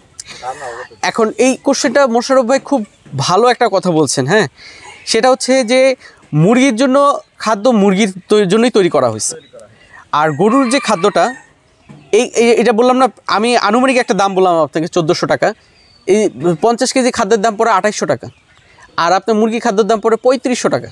জিনিসটা বুঝেন কিন্তু আপনি মুরগির খাদ্য যেইটুকু ইনভেস্ট করতেছেন, এই ইনভেস্টটা আপনি গরুর খাদ্য করেন, ওইটাতে যেই ওজন পাইছেন 2 কেজি, এটা 1/2 কেজি হলে আরও বেশি পাবেন। তাইলে আমরা কেন ওইটা খাওয়াবো অসচেতনের মতো? না বোঝেন না বিষয়টা? আমার কথা হচ্ছে, আমার দামটাও কম লাগতেছে, আবার আপনি রেজাল্টটাও বেশি পাচ্ছেন, তাহলে আমি কেন ক্যাটেল ফিড খাওয়াবো না? আমার কথা কি বুঝতে পারছেন? আর এখানের মধ্যে আবার পার্থক্য আছে। সাপোজ আপনি যদি দেশি গরু হয় বা যেটা মাংস কম বা কম, তাহলে সেই ক্ষেত্রে কিন্তু আপনার কম দামি খাদ্যটা খাওয়াবেন। আবার দেখা গেলো যে আপনার ক্রসের গরু, সেই ক্ষেত্রে আপনি দামি খাদ্যটা খাওয়াইতেই পারলে ভালো হয়। ঠিক আছে, এই পরামর্শটা দিয়ে গেলাম। ইনশাআল্লাহ আল্লাহর মতে আমি যেখানে চ্যালেঞ্জ দিয়ে করছি, মোটামুটি সবাই প্রফিটেবল হয়েছে, লাভবান হয়েছেন। এখন ফাইনালি যে বিষয়টা, আমার এই প্রোগ্রামটা এখানেই শেষ করব, কিন্তু আমি ভুলে গেছি আমার পরিচয় দেওয়ার। আমি ডাক্তার মোহাম্মদ রাকিবুল মজুমদার, আমি কাস্টমার সার্ভিস অফিসার পোলট্রিতে, মূলত পোলট্রি জামালপুর শেরপুর 2 জেলা, পাশাপাশি রাজীবপুর রৌমারী 13টা উপজেলার দায়িত্বে আছি। আমি বিগত প্রায় 3 বছর ধরে আপনাদের এই জামালপুর শেরপুর 2 জেলার দায়িত্বে আছি নারিশ পোলট্রি অ্যান্ড হ্যাচারি লিমিটেডে। আমি পড়াশোনা করেছি বাংলাদেশ কৃষি বিশ্ববিদ্যালয় ময়মনসিংহ এবং মাস্টার্স করেছি মেডিসিনে বাংলাদেশ কৃষি বিশ্ববিদ্যালয় ময়মনসিংহ থেকে। এই সেক্টরে মোটামুটি আমার অ্যাবাউট 4 বছরের মতো অভিজ্ঞতা বা 4 বছর ধরে আছি। আর আপনাদের সকলেরই মানে দোয়া চাই। আর আজকে যে প্রোগ্রামটা, এই প্রোগ্রামে আপনারা আপনাদের মূল্যবান সময় নিয়ে আসছেন, তো আমি জানি না কতটুকু আপনাকে দিতে পারছি, কিন্তু একটুকু যদি উপকার পান ইনশাল্লাহ এইটুকুই হচ্ছে আমার সার্থকতা এবং নারিশ পোলট্রি অ্যান্ড হ্যাচারি লিমিটেডের যে পকেট সেমিনার, যে এটা কি মূলত আমাদের এই যে সেমিনারটা উঠান বৈঠক, এটা সার্থক হবে ইনশাল্লাহ। এই পর্যায়ে আমি খুবই অল্প সময়ে আমি তো খালি বকবক করে গেছি। আপনাদের পক্ষ থেকে প্রশ্ন যদি থাকে একটু করলে ভালো হয়, দ্রুত প্লিজ। আমার একটা প্রশ্ন হলো, আপনি বাচ্চার বোর্ডিং ওষুধগুলো আবার একটু আমাদেরকে একটু বললে। ওকে, ঔষধের যে বিষয়গুলো অবশ্যই ওই যে বললাম যে মুরগির কন্ডিশনের উপর বা সিচুয়েশনের উপর দিতে হবে, ঠিক আছে। আর ব্রিডিংয়ে আপনি একটা ভালো কোশ্চেন করছেন। ব্রিডিংয়ে আসলে আমরা অ্যান্টিবায়োটিক ব্যবহার করতে হয় বা করি। এটার করার অন্যতম কারণ, দেখেন আপনারা দেশি বাচ্চা ওঠান, তো দেশি বাচ্চা যেখান থেকে কালেক্ট করেন তারা কিন্তু অতটা ম্যানেজমেন্ট বলেন, মানে তাদের হ্যাচারি যেটা, এটা কিন্তু এতটা বড় বড় কোম্পানিগুলোর মতো না।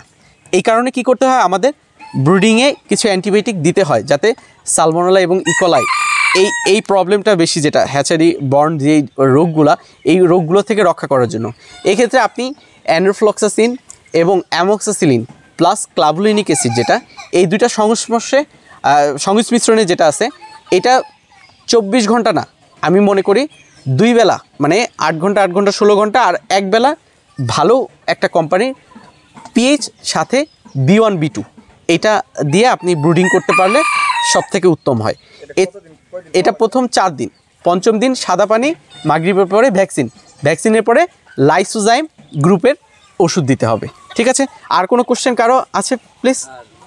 বাচ্চা যে আপনার 17-18 দিনের পর থেকে যে বাচ্চা ঠোকাঠুকি করে, খুব ভালো একটা কোশ্চেন করছেন। এই জিনিস মানে এত কিছু আসলে মাথায় রাখাটা খুব কঠিন, খুব চমৎকার কোশ্চেন করছে। এই দেশি মুরগি, সোনালী মুরগি, মানে এটার অন্যতম একটা মানে বদ অভ্যাস হচ্ছে ঠোকরাঠুকরি, তাই না? এখন আমি বলি আপনাকে, ঠোকরাঠুকরি কিন্তু কোনো রোগ না, এটা কিন্তু একটা ম্যানেজমেন্টাল ডিফল্ট, মানে ব্যবস্থাপনা ত্রুটি।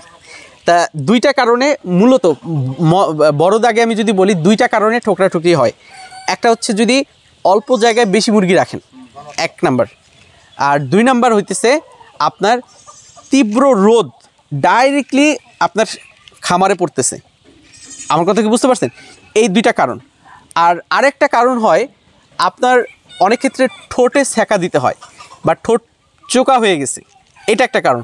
ও আরও একটা কারণ আছে, এই দেশি মুরগির যারা খামারি এরা কিন্তু একটু অলস হয় তুলনামূলক, তাই না? ওই যে সকালে একবার খাদ্য পানি দিয়ে চলে যায়, আবার দুপুর বা বিকালে আসে, আবার খাদ্য পানি দিয়ে আবার চলে যায় মাঠে। এখন মনে করেন খাবার শেষ হয়ে গেছে, তাদের ক্ষুধা লাগছে, আমার কথা বুঝেন, তখন কি করলো, ওই 2টা বা 1টা মুরগি কারো পিছনে ঠোকর দিছে, রক্ত তো একটু নোনতা একবারে ম্যাসাকার হয়ে যাবে না, বোঝেন নাই? এমনও আছে নাড়ি ভুরু বের করে ফেলে।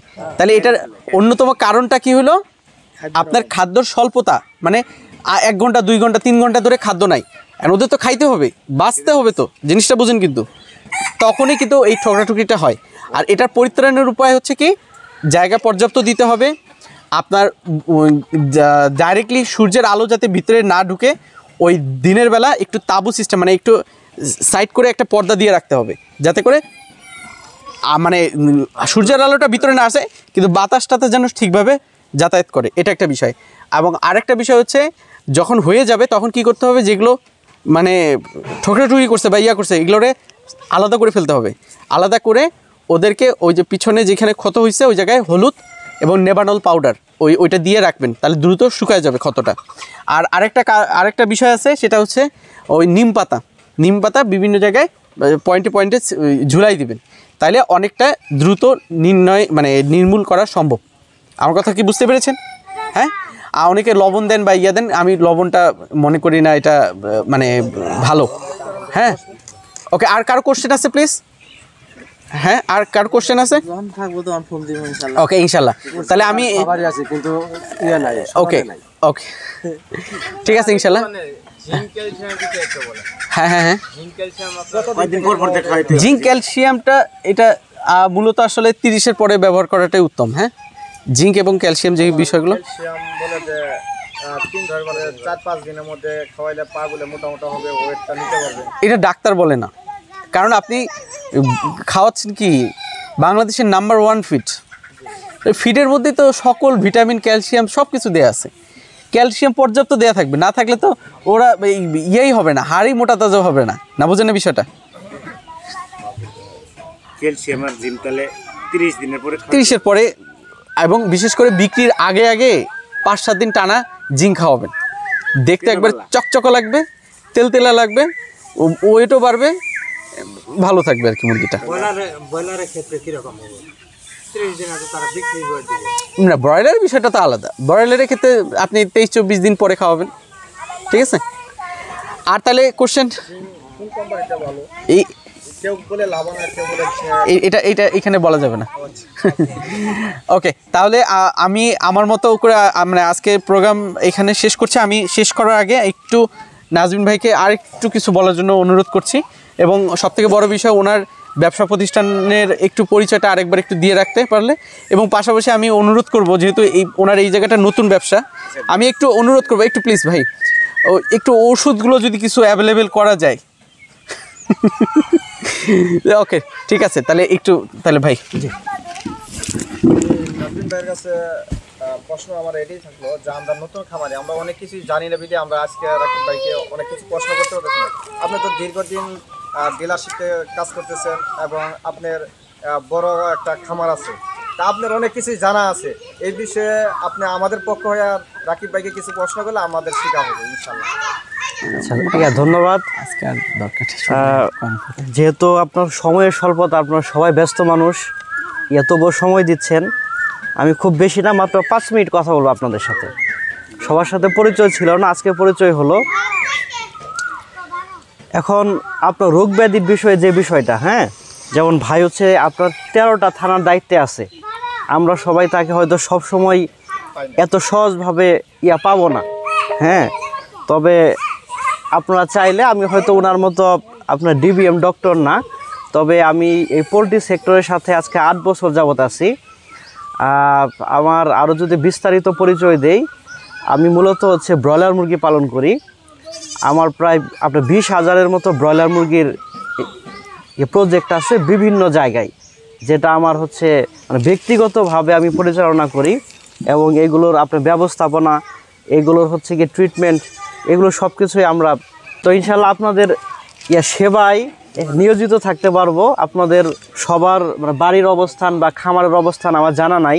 আজকে আমার ফোন নাম্বার আপনাদেরকে আমি দিয়ে যাব, ঠিক আছে? ইনশাল্লাহ আমার সাথে যোগাযোগ করলে বা যে কোনো সময় যে কোনো প্রবলেমের জন্য বললে আসবো, দেখবো, পরামর্শ দিব। আর ভাই যেটা বললো যে আপনার মেডিসিনের ব্যাপারটা, আমার এখানে আপনার ফিড অ্যাভেলেবল থাকে। আমার আরও ব্যবসা প্রতিষ্ঠান আছে অন্য জায়গায়, সেখানে হিউজ মেডিসিন পাওয়া যায়। তো আপনার যেহেতু এখানে আসলে খুব একটা বেশি খামারির সাথে আমার পরিচয় নাই, আর এই অঞ্চলের জন্য আমি নতুন। আর আমার আপনার ঠিকানাটা বলে দিই, আপনার মানে বাসার ঠিকানা আর কি। আমার বাসা হচ্ছে শেরপুর চকপাঠক, আমার গ্রামের বাড়ি হচ্ছে গিয়ে কুমড়ারচর, ভলারচর ইউনিয়ন কুমড়ারচর, ঠিক আছে? আপনাদের নন্দীর বাজারে ভাইয়েরা আমাকে মনোনীত করছেন প্রায় 3 মাস সময়ের জন্য, মানে 3 মাস সময় যাবত আমি আপনার গত জানুয়ারি থেকে শুরু করেছি। আপনাদের সবার সাথে পরিচয় না থাকার দরুন আপনার হয়তো আপনাদের কার কী ধরনের মেডিসিন প্রয়োজন এটা আমার জানা নাই। যদি আপনারা মানে আগ্রহী থাকেন যে মেডিসিন আপনাদের প্রয়োজন, হয়তো অনেকে শেরপুর থেকে নিয়ে আসেন বা জামালপুর থেকে নিয়ে আসেন বা বিভিন্ন জায়গা থেকে নিয়ে আসেন, তো আপনাদের হয়তো সেবার জন্য আমি মানে কাছাকাছি আপনার মেডিসিন অ্যাভেলেবল করতে পারি। আপনাদের প্রয়োজন অনুযায়ী এত বিস্তারিত আপনার হয়তো আনা যাবে না, কারণ যেহেতু আপনার এখানে সংখ্যাই কম। আর হচ্ছে গিয়ে আপনার সোনালি অথবা দেশি মুরগিতে অপেক্ষাকৃত ব্রয়লারের চেয়েতে মেডিসিন কম লাগে। আপনাদের প্রয়োজনীয় যেমন হচ্ছে ব্রুডিংয়ের যে ওষুধগুলো প্রয়োজন, গ্লুকোজ প্রয়োজন, এরপর হচ্ছে গিয়ে আপনারা অনেকে সিপ্রো ব্যবহার করেন, প্রয়োজন হয়। আপনাদের আমাশার ওষুধ প্রয়োজন হয়, জিঙ্ক ক্যালসিয়াম প্রয়োজন হয়। আপাতত এরকম আপনার হাতে গোনা 10-15 ধরনের ঔষধ আমি অ্যাভেলেবল আপনার রাখার চেষ্টা করব। আচ্ছা, আর দ্বিতীয় বিষয় হচ্ছে গিয়ে, যদিও আজকে আসলে রমজানের দিন, আপনাদেরকে মানে আমরা হয়তো কোম্পানির পক্ষ থেকে আহ্বান করছি, আপনারা সাড়া দিচ্ছেন, সময় দিচ্ছেন, তো আসলে ওইভাবে আপ্যায়ন করার সুযোগ মানে ধর্মীয়ভাবেই নাই এখন। তবে একজন ভাই বলছিলেন যে সময়টা যদি ইফতারের পরে হইতো ভালো হইতো। আসলে বিষয়টা কি, মানে 1.5 ঘন্টা বেশি করে। ইফতারের পরে এমনিতে সবার শরীর ক্লান্ত থাকে, হ্যাঁ, আর সময় শর্ট। এরপরে দেখবেন আবার তারাবির সময় কাছাকাছি। আমরা এখন চাইলে এইটাকে আরো হয়তো 10-15 মিনিট, আধা ঘন্টা বৃদ্ধি করতে পারবো। আপনাদের কিছু প্রশ্ন থাকলেও আরো হয়তো বা চাইলে আরো আধা ঘন্টা কন্টিনিউ করা যাবে, কিন্তু সন্ধ্যার পরে কিন্তু এটা সুযোগ নাই। রমজান মাসে আছে আর তোর 11 দিন, জি। 11 দিন পরে আমাদের যে কোনো না, মানে আপনি 11 দিন পরে না। আজকে যেহেতু আলোচনা আমাদের শেষ হয়ে গেল, আজকে আর আলোচনা নাই। ইনশাল্লাহ আপনারা এখানে সম্ভবত 10 থেকে 11 জন খামারি আছেন, 12 জন খামারি আছেন। আমার পক্ষ থেকে আগামী 2-4 দিনের মধ্যে আপনাদেরকে ইফতারের দাওয়াত রইল। এটা শেরপুর শহরের যে কোনো একটা ভালো রেস্টুরেন্টে আমি আয়োজন করব। আপনাদের এখান থেকে আমি মানে প্রয়োজনীয় আপনার গাড়ি দিব, মানে অটো গাড়িতে তো আমরা যেতে পারবো নাকি? আপনাদের এই মুন্সিরচর বাজার থেকে আমি অটো দিব, আপনারা যাবেন, ঠিক আছে? গিয়ে ইনশাল্লাহ আমার এই উদয়ন পোল্ট্রির পক্ষ থেকে আপনাদের সবাইকে ইফতারের দাওয়াত দিলাম। আমি সময়টা আমি যেহেতু এখানে মুশারফ ভাইয়ের এই মানে আওতায় আপনারা সবাই আসছেন, আমি উনার সাথে পরামর্শ করব, উনি আপনাদের সবার সাথে পরামর্শ করে একটা ডেট ফিক্সড করে আপনাদের সবাইকে এই আপনার 12 জন প্লাস আমাদের ডাক্তার সাহেব আছেন, হ্যাঁ, আপনাদেরকে দাওয়াত দিলাম যেন অন্তত আপনাদের, হ্যাঁ। তো ইনশাল্লাহ আপনারা সবাই কবুল করছেন তো দাওয়াতটা নাকি? ইনশাল্লাহ। আসলে মানে এগুলোরও প্রয়োজন আছে। আমরা যারা হয়তো বা এই মানে এটাও কিন্তু কৃষিকাজ, মুরগি পালনও কিন্তু কৃষিকাজ। আমরা যারা কৃষির সাথে সম্পৃক্ত, আসলে আমাদের কোনো সম্মানের জায়গা নাই, আমাদের কোনো গুরুত্বের জায়গা নাই। মানে কৃষি মানে সেই পূর্বকাল থেকে অবহেলিত। ডাক্তার, ইঞ্জিনিয়ারদের সবাই সম্মান দেয়, বড় বড় অফিসারদের সম্মান দেয়, এদেরকে নিয়ে সে ইফতার করে আপনার, হ্যাঁ, আমরা যারা মানুষের বেঁচে থাকার খাবার উৎপাদনের জন্য কাজ করি, আমাদের ওরকম কোনো জায়গা নাই। তবে আমরা উদয়ন পোল্ট্রি আমরা মাঝে মাঝে আপনাদের জন্য বিভিন্ন ধরনের অ্যারেঞ্জমেন্ট করি, বিভিন্ন ধরনের আয়োজন করি। ইনশাল্লাহ আমাদের সাথে থাকবেন, আপনাদের সুখ দুঃখ ভালো মন্দ, ঠিক আছে, এগুলো আমরা দেখার চেষ্টা করব। তো আপনার অতি শীঘ্রই ডেটটা আমি এখন কেন বললাম না, কারণ আপনাদের সুবিধা অসুবিধা তো আমি জানি না। আমি মুশারফ ভাইয়ের মাধ্যমে আপনাদের এই কোন ডেটে করলে সুবিধা হয়, কবে করলে একটা ডেট ফিক্সড করে আপনাদের এই 12 জন আমাদের ডাক্তার ভাই আমরা সবাই মিলে একদিন একসাথে ইফতার করব শেরপুরের ভালো কোনো একটা রেস্টুরেন্টে। আপনাদের সবার দাওয়াত রইল। আর আমরা মেডিসিনের ব্যাপারটা আমি দেখব। আর অন্য কোনো কিছু কি জানার আছে, যদি আপনার 1-2 মিনিটে বলা যায়, আমি চেষ্টা করব আপনাদেরকে উত্তর দেওয়ার জন্য। খাবারই পাওয়া যায় না, এমনি ইয়েও পাওয়া যায়, এই যে পুরাটা পাওয়া যায়। এটা হচ্ছে কি মানে তুষ না, তুষটা আমার এখানে পাবেন না। এটা হচ্ছে দরকার পড়বো। এটা আমাদের এদিকে अवेलेबल কোথায় পাওয়া যায়? এটা আপনার ঢাকলহাটিতে কিন্তু পাবেন। ঢাকলহাটি, ঢাকলহাটিতে প্রচুর হচ্ছে রাইস মিল আছে, এই জায়গাগুলোতে আপনি পাবেন। মানে ধানের তুষ যেটাকে বলে, তুষ আপনাদের তো এটাই প্রয়োজন নাকি? ধানের তুষটা প্রয়োজন। আচ্ছা, প্রয়োজনে এটা আমি যদিও নিজে বিক্রি করি না, আপনাদেরকে আমি সোর্স করে দেওয়ার ব্যবস্থা করব। আপনাদের এই জায়গায় যে কোনো একজন বাজারে একটা ঘর নেওয়ার চেষ্টা করেন, হ্যাঁ, এখানে হচ্ছে এখান থেকে আপনি বিক্রি করবেন, আপনাদের মধ্যে থেকে যে কোনো একজন, ঠিক আছে? আমি আপনাদেরকে কেনার ব্যবস্থা করে দিব। আমিও যে 2-4 দিন কিনে দিলেই এরপর আপনি নিজেই কিনতে পারবেন এবং এটা সবার কাছে বিক্রি করতে পারবেন, অ্যাভেলেবল হবে। তার মানে আপনার যে উপকরণ প্রয়োজন এটা যে কোনোভাবেই হোক আপনার ঘোরদোড়ায় পৌঁছায় গেল। হয়তো প্রত্যেককে আলাদা আলাদাভাবে যাইতে হয়, কারো 100 কেজি লাগে, কারো 50 কেজি লাগে, এর জন্য সেই দিঘার পাড় যাবেন, সেই ঢাকলহাটি যাবেন, শীতলপুর যাবেন, হয় না। আপনাদের কাছাকাছি যে কোনো একজন এখান থেকে ব্যবসাটা শুরু করেন। দোকানদার আছে, ভাইয়ের দোকান আছে মুন্সিরচর বাজার। আচ্ছা, আপনার আরো কোনো বিষয় বলেন? আজকে ঠিক আছে ভাই, আচ্ছা আজকে এই পর্যন্ত থাকুক। বেশি ঢুকাইলে পরে আবার মানে আগে রমজানের পরে আচ্ছা, সবাইকে অসংখ্য ধন্যবাদ জানিয়ে আজকের এই সেমিনার শেষ করছি। আসসালামু আলাইকুম।